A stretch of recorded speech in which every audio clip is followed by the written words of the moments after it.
अस्सलाम वालेकुम फ्रेंड्स, स्वागत है आपका इस यूट्यूब चैनल जेके स्टडी मटेरियल में। जेके बोस के जितने भी 11th क्लास के स्टूडेंट्स हैं, जैसे कि साउथ जोन के स्टूडेंट्स को जो केमिस्ट्री का पेपर है वो है 8 अप्रैल को।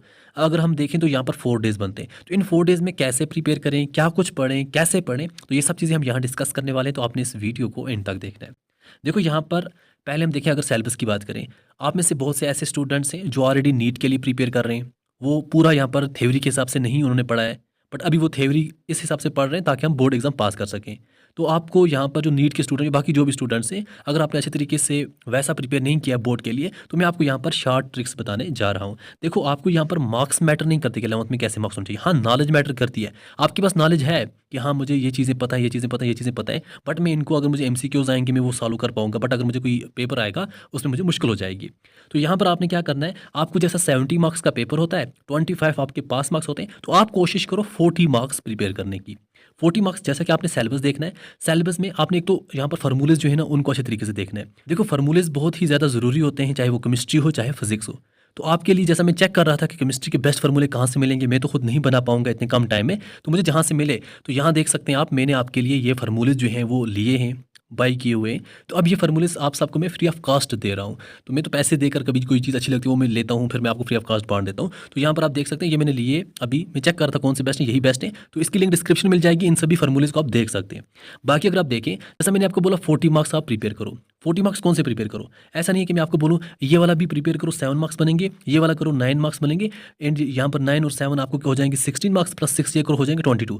ये नहीं, आपको जो भी यूनिट प्रिपेयर करना है पढ़ना पूरा है, बट आपको देखो कि मुझे ईजी कौन सा लगता है। अगर मैं आपको बोलूँगा ये वाला प्रिपेयर करो, ये वाला प्रिपेयर करो, ये वाला प्रिपेयर करो, मैं तो खुद से बता रहा हूँ, बट आप देखो आपको ईजी कौन से लग रहे हैं। आप चेक करो, आपको रिवीजन नोट्स व्हाट्सएप ग्रुप में मिलेंगे, और लिंक डिस्क्रिप्शन में वहाँ पर मिलेंगे। आपको previous question paper WhatsApp group में मिलेंगे, या फिर टेलीग्राम पेज पर मिलेंगे, लिंक डिस्क्रिप्शन में, वहाँ से भी आप सब कुछ देख सकते हैं। तो आप यहाँ सिलेबस के हिसाब से चेक करो कि हाँ, मुझे बेस्ट, मेरा ईजी मुझे कौन कौन सा लगता है। मुझे अगर यही ईजी लगता है 6 मार्क्स का है, चाहे मैं आपको बोलूँ ये, तो आपको वहाँ से भी उतनी मार्क्स आएंगे। मैं बोलूँगा स्ट्रक्चर ऑफ एटम पढ़ो, 9 मार्क्स का है। अब अगर इस 9 के बदले ये 2 प्रिपेयर कर रहे हो, या ये वाला 9 का प्रिपेयर कर रहे हो, वो आपकी मर्जी, आपको जो इजी लग रहा है। आप देखो थ्योरी के हिसाब से, बोर्ड एग्जाम के हिसाब से मुझे कौन से यहाँ पर इजी है वही प्रिपेयर करो, जिनका आपको कम टाइम में कंप्लीट हो सके। ऐसे ऐसे करके आप 40 मार्क्स कवर करो। जैसा अगर मैं आपको एग्जाम्पल के हिसाब से बताता हूँ, 7 मार्क्स यहाँ पे 9 हो गए, यहाँ पे 9 और 7 आपको हो गए 16 मार्क्स।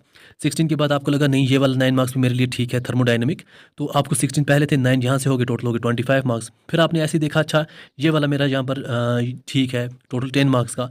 ऐसे ऐसे करके आप देखो 40 मार्क्स जैसे बनते हैं। जैसे 40 मार्क्स बने, तो आपके पास जो भी नोट्स हैं उनको अच्छे तरीके से प्रिपेयर ऐसे करना ताकि आपका बेसिक क्लियर हो सके, क्योंकि आपको पेपर कभी बेसिक से पूछा जाता है। बेसिक आपका स्ट्रांग होना चाहिए, बेसिक आपका क्लियर होना चाहिए। बेसिक इसलिए भी क्लियर होना चाहिए क्योंकि आपका जो पेपर पैटर्न है वही आप देख लो कैसा है। आपको 1 मार्क्स वाले 10 क्वेश्चन होते हैं, यहाँ के लिए लॉन्ग की क्या ज़रूरत। 2 मार्क्स वाले 9 क्वेश्चन होते हैं, यहाँ की लॉन्ग के लिए क्या ज़रूरत। 3 मार्क्स वाले 9 क्वेश्चन होते हैं, यहाँ लॉन्ग की क्या ज़रूरत। तो 9 2 ज़ा 18 मार्क्स, 9 3 ज़ा 27 मार्क्स, 10 ऊपर हो गए। सिर्फ लॉन्ग आपको 15 मार्क्स आते हैं। सिर्फ लॉन्ग के लिए क्यों आप ज़्यादा पढ़ोगे, आपको सब कुछ छोटा छोटा 10 1 मार्क्स वाले, 2 मार्क्स वाले, 3 मार्क्स वाले, यही ऐड करके आपको 55 मार्क्स बनते हैं। फिर सिर्फ 15 मार्क्स के लिए आप क्यों मेहनत करते हो। बहुत से स्टूडेंट सिर्फ लॉन्ग पर फोकस करते हैं, लॉन्ग पर फोकस करते हैं कि लॉन्ग का 1 मार्क्स मुझे निकल जाएगा, 5 मार्क्स बन जाएंगे। और यहाँ से आपको 1 मार्क्स वाले 10 क्वेश्चन, 10 मार्क्स आपको मैटर नहीं करते, 5 मार्क्स का एक क्वेश्चन मैटर करता है। तो इसलिए आप बेसिक बेसिक क्लियर करोगे। जो जो यूनिट आप चूज करोगे उनके रिवीजन नोट्स आपको व्हाट्सएप ग्रुप में मिल जाएंगे, वहाँ से प्रिपेयर करो। फार्मूलेज भी मैं आपको प्रोवाइड कर दूंगा।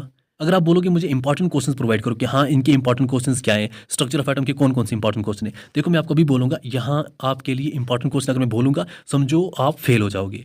क्योंकि मैं यहाँ पर कैसे आपको इंपॉर्टेंट क्वेश्चन बताऊँ, हर सब्जेक्ट के इंपॉर्टेंट क्वेश्चन बताना कोई सिंपल बात नहीं होती है।